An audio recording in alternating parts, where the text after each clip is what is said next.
O cowboy vai te pegar. O cowboy vai te pegar.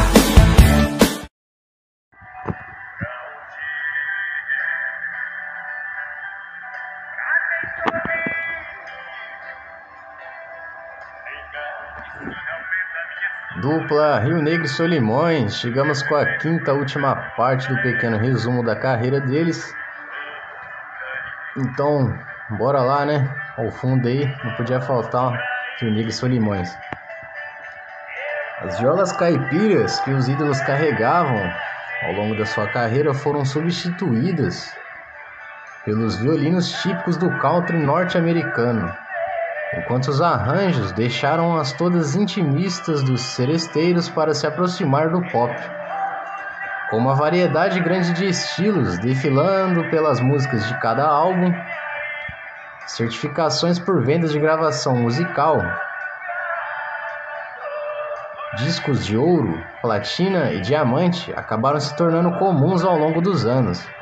Da mesma maneira, as aparições em programas como o Programa do Ratinho, Domingão do Faustão, Programa Raul Gil e Hebe, Rio Negro e Solimões já alcançaram a impressionante média de 26 shows por mês, arrastando multidões de até 50 mil pessoas em turnês nacionais. Os maiores índices de públicos passados pelas cidades como Brasília, Londrina, os maiores índices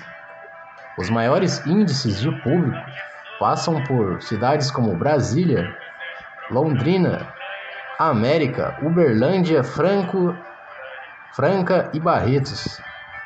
Entre os principais sucessos da dupla estão a faixa Peão Apaixonado, mas outras faixas Na Sola da Bota, De Bem com a Vida, Vida de Cão, entre diversas outras que caracterizaram bem o arrasta country pelo qual os dois são tão conhecidos.